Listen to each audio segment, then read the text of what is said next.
just to give some feedback and everything. Let's see what we have here in this container. What I did is I actually mixed, this is like a 50. I don't know how, in liters I don't know. 50, but that's about a fixed 50-gallon container. In liters, I don't know. What would you say? 4 quarts to a gallon. So I think it's a little bit more in liters. I can't figure it out. So that's about 100 or 200 liters there that I mixed in. And I mixed in 50 grams of what is called copper oxide. But it's NP, nanoparticle copper oxide. And it's synthesized, in other words, it's extracted in a green way. Green way means it's a product of a plant. So this copper oxide, although it just sounds like some metal, they have extracted the copper oxide from different plants, which is amazing. So now, this copper oxide water, not only is it antibacterial and antivirus. Antibacterial, it's against bacteria, and antiviral, it's against viruses. But not only that, because it has been extracted from plants, it's plant-based. It's not petroleum-based. Okay, it's plant-based.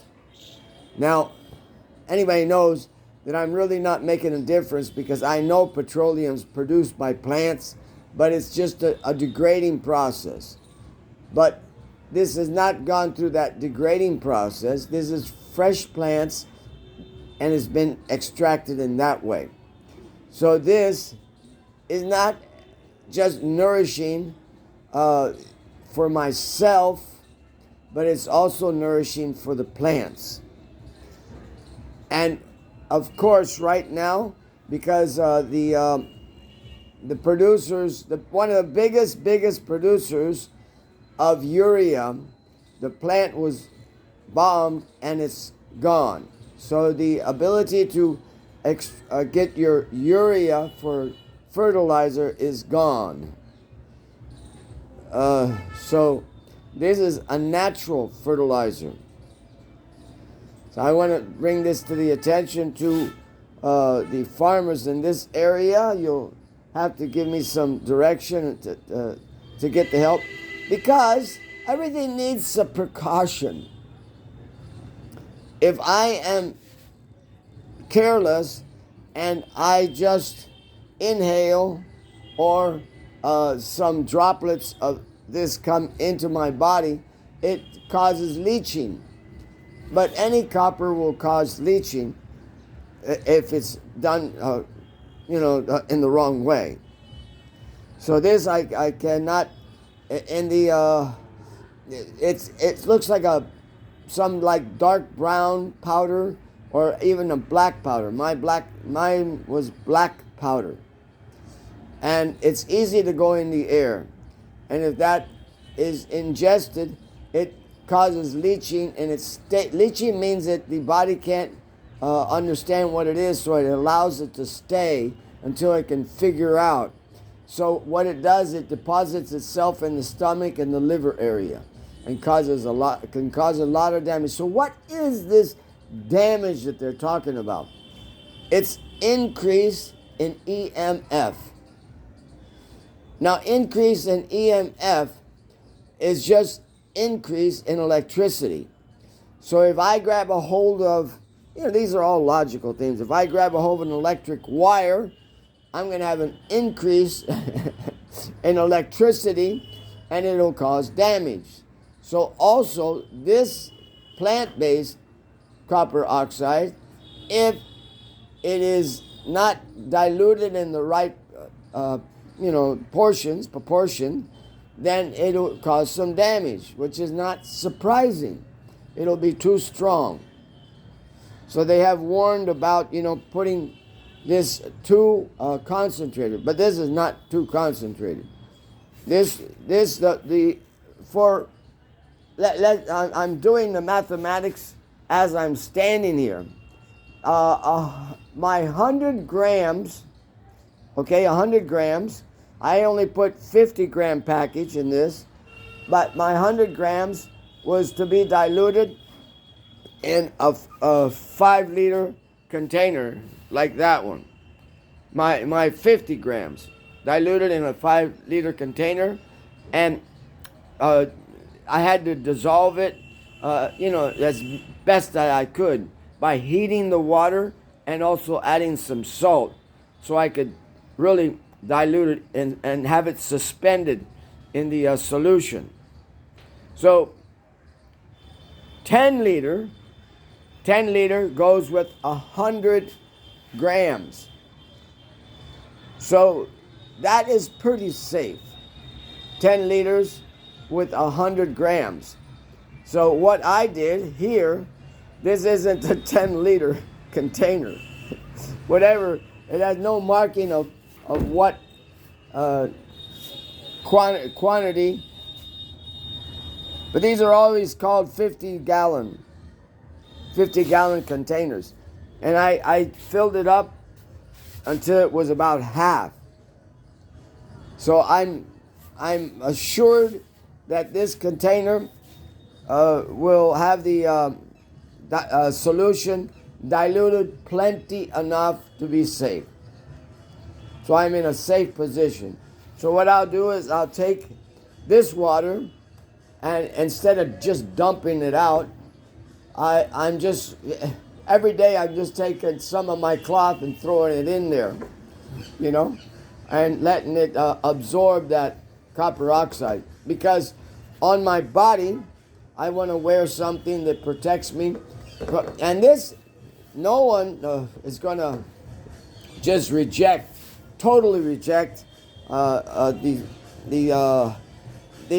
this cloth that is soaked in copper oxide definitely has the tendency of the Faraday cage. In other words, the Faraday cage, it absorbs bad, or actually, high frequencies and everything, all of them.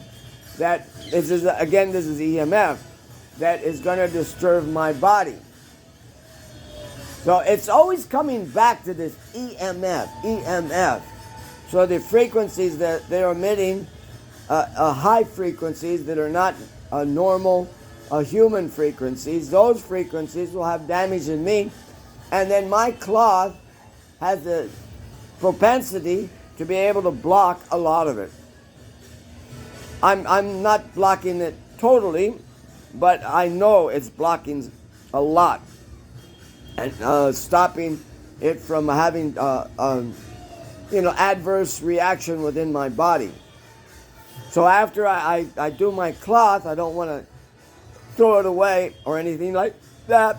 So I'm just going to keep on throwing my cloth. And now today they informed me that it can be used as a fertilizer. So I will add it to the plants. And we have plenty of plants that need some fertilizer, because that's what's lacking in this ground. This ground is just becoming like dust. It's got no life into it. So now here we keep on saying, increase of EMF and damage from EMF, but actually, if you dilute it, it actually helps. So the EMF is always helping. But the misuse, the avaricious use of something always does some damage. So we have to be careful with that propensity that we have to overuse something, or just take advantage of something.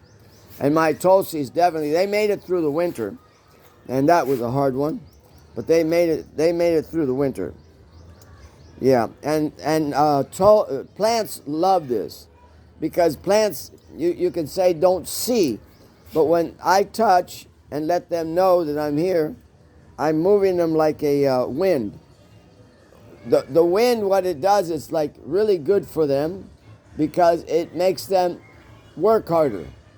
So they push their life energy to the plant more and more. So that life energy to the plant more and more makes them, of course, healthier. So the touch of, a human being actually doing this on purpose, it gives a exchange of love. This is giving an exchange of love between me and the plants. So it's not just pushing. That's their way. I see things, and I see and I feel, but they're just feeling things. It's difficult for them to see and to calculate in that way. So, and I've got plenty of plants here, and I want them to be able to do now. That one's doing a little bit better now. So now I did add some ashes.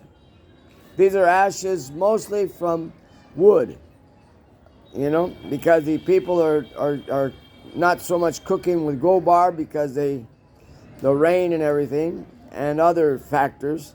So that was mostly ashes from just the wood. And I gave just a top cover, not a lot, just a top cover, and then moistened it and let it go into the ground. That also gives some energy.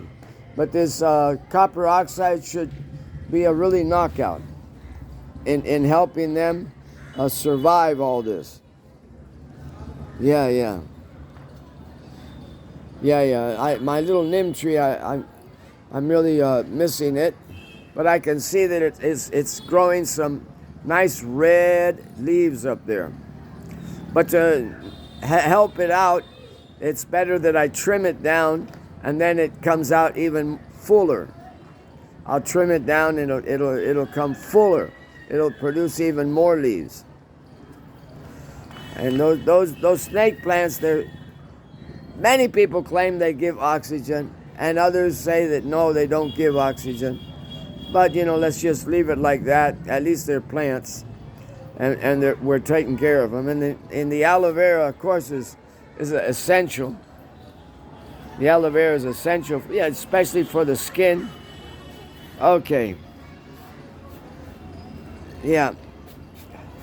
So that's the object of the game now, and I just found out about this. I knew it was plant-based. I knew that it was synthesized. It wasn't chemical drawn out. It was synthesized. I don't know the exact process of how do you synthesize, but it's more of a natural process. And these leaves are very good for your liver. These leaves are the jambu plant. Of course, the jambu fruit that comes in, the jambu fruit only comes June, July, and that's it. So, yeah, good morning, little birdie. Yeah, pretty little bird. Yeah. Yeah, okay. So, but you can see how this is a concentration. When it starts growing up, it becomes more green, but this concentrated part is very good for the liver. So I just take one or two pieces of that. Yeah. That's actually a banyan tree growing up, and it has to be cut down. But I'm worried because I don't want to cut it too far down. So I just waiting until I get a better growth on the lower part. Yeah. Of course, soon it'll have to go outside. And I also have some neem patra. And it is neem patra, but that's sweet neem patra. Curry patra, or the curry leaf, is called the neem patra also, but it's sweet neem. And then the other one is bitter neem. So you don't mix them two. They're like totally opposite. And this round vine, this round lata, that round shaped leaf and everything, that is actually a bitter melon, Corella. And two of those leaves are just, fantastic for your body. And the flower is the little yellow flower is also fantastic. And of course we got the pomegranate, but you're not in our in our family. We have about 4 or 5, even sometimes more, squirrels. And the first thing they'll do is they'll hit the pomegranate fruit. And it hasn't been able to fructify because they keep on eating it while it's still very small. Yeah, so you got to let them do, Those are them. And of course, we had to put the money tree. Somebody actually gave us the money tree. And we had to put it, It can't, exist without, we can't exist without it. And I don't know how much you can see of this plant. This plant is very famous for the kidneys. But I have it covered, and the reason, I just made this covering for it, through some, actually this is all scrap, So I didn't have to do anything like extra. Didn't have to go anywhere. I just came up with a combination here. And those leaves, they're good for your kidney. But the squirrels, that plant, they love. And they've devoured every one of the plants that I have out here. So I just decided I better build something. Within those trays, I'm just going to sprout what is called the red amaranth. The red amaranth is like fantastic. The leaves from the red amaranth are fantastic. And of course the flowers, they're fantastic for eating. And of course when it gives out the seeds, you can use the red amaranth also.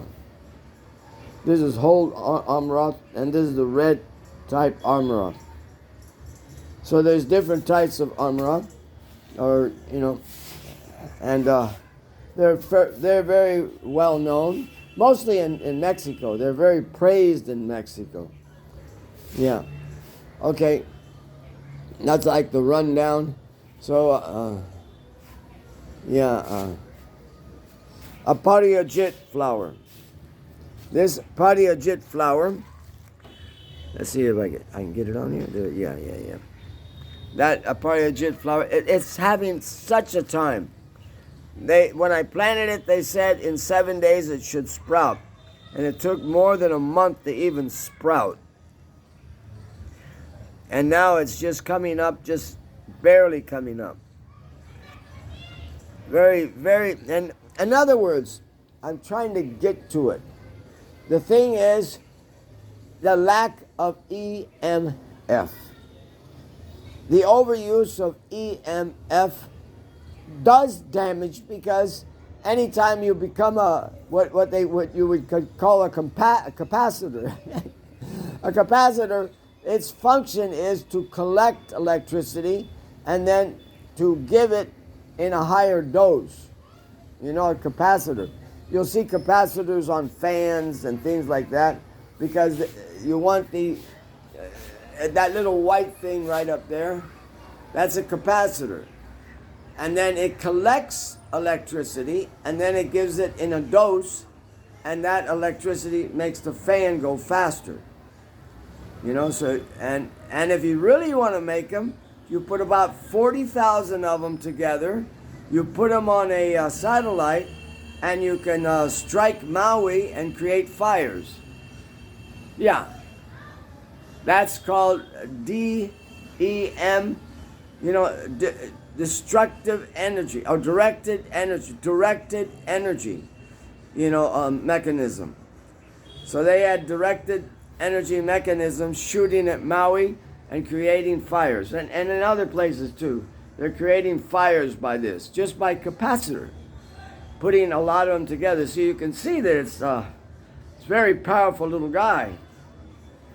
So all it is the accumulation of EMF. Now, that point made, you can understand the accumulation of EMF can do damage, and using it in the right way can give so much help. So you want the help, you don't want the damage. From my point of view, and Srimad Bhagavatam, these things that I have at the end of my finger, right? Yeah. You know, my nails. My nails, of course, they look a little dirty, excuse me, from the dirt out here. Okay. So my nails, they are like the accumulation of wires that need EMF. So my nails can transfer, let's put it here. My nails can transfer EMF.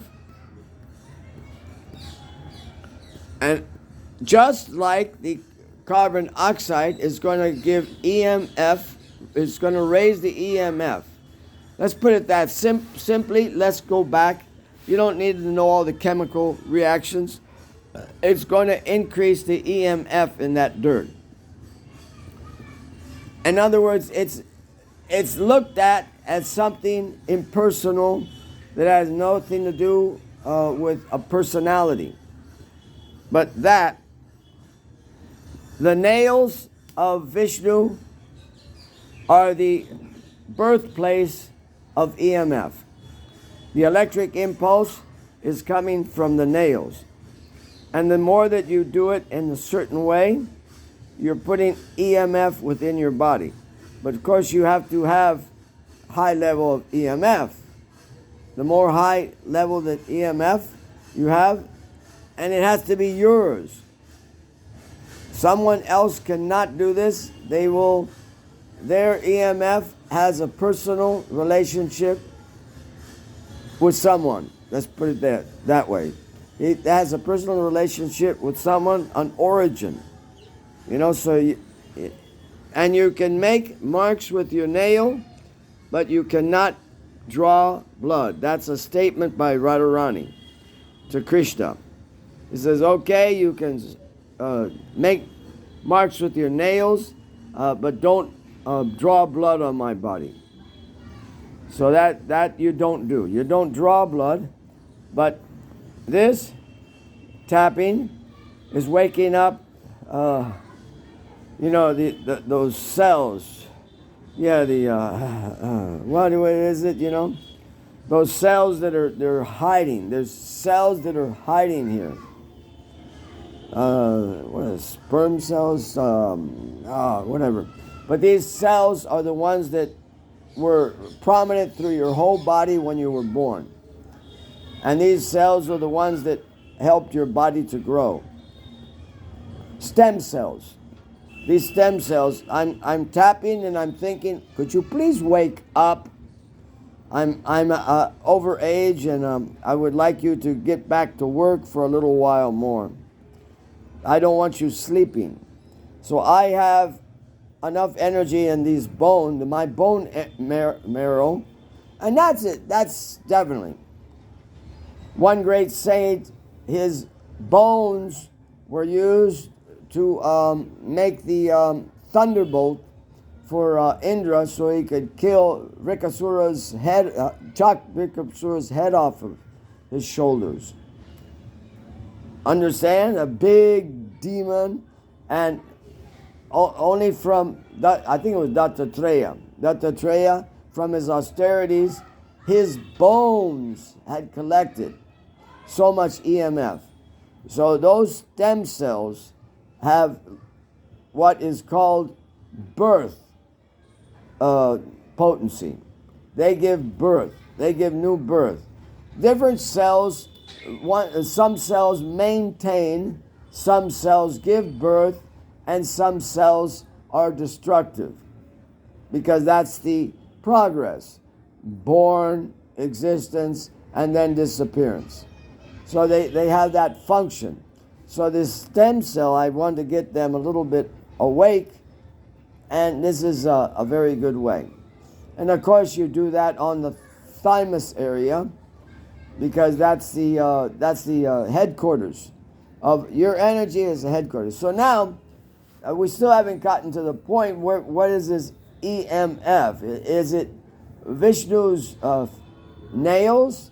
No, it has an origin that is even goes further back.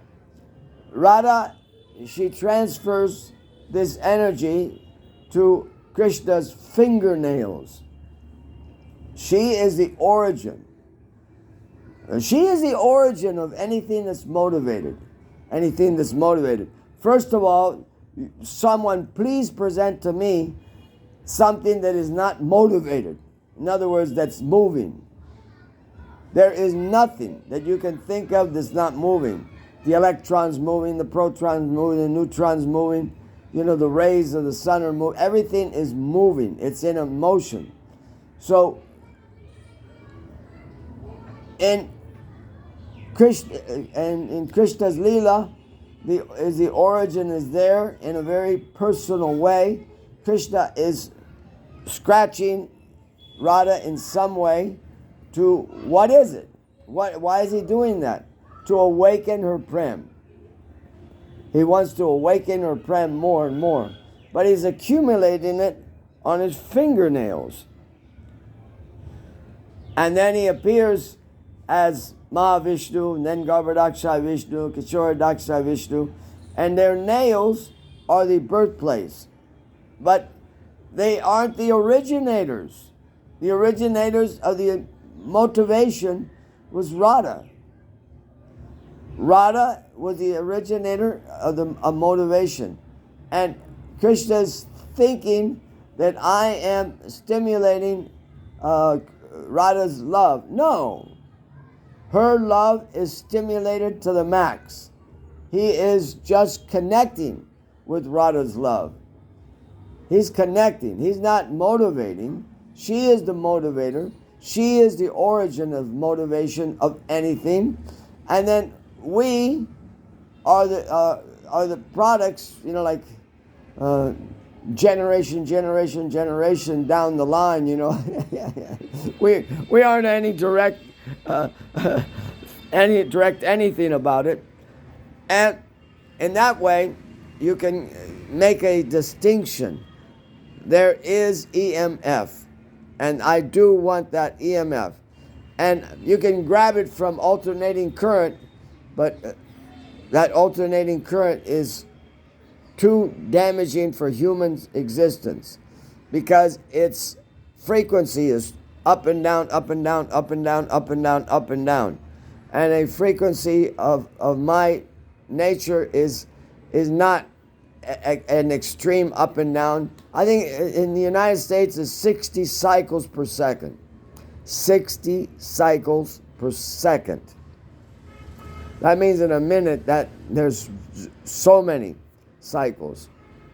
Like 36 million cycles per second, per minute. So that would confuse my whole existence. I would not be able to digest such a high rate. So that's what happens when it hits your, if the alternating current will hit your body, then you're in problems. The direct current, it's not frequencing, but it's giving a very hot, it can act as a welding gun. A melting welding gun. So, the direct energy is not what we actually want. And the alternating energy is not exactly what we want, But if there is a wire and the origin of the wire is working, and it's transferring electricity to another place, along that whole wire, there's flux. There's a nice continuous flux. And that also is nourishing for us, but too much also will do too much damage. So that is a human nourishment. Although the direct energy is not, and although the alternating energy is not, but that flux, which is coming from that wire, is milder, and that flux is human safety. You know, you'd have to know how much voltage is safe and how much voltage is not safe, but the flux is safe. It helps give motivation to the body. Motivation just gives life. Motivation is life. You know, your electrons and everything, they get a little tired, you know, going around and around and around all the time, you know. They are living entities and they get sick and tired of doing the same thing their whole existence, so they want to take a break after 100 years. Yeah. They want to go up in species. Okay, we'll leave it at that. So that's all I'm doing. When I'm going to give them water, I'm just thinking that I'm just giving the motivation of the potency of Shri Radha to you. Nothing more than that. I'm not giving anything else more than that. That's the origin of the origin of the origin. That is giving the right effect. You know, you want the right effect, you go to the origin of the origin of the origin. So that's the object of the game is to try to get to that point. Okay, thank you very much. Haribol.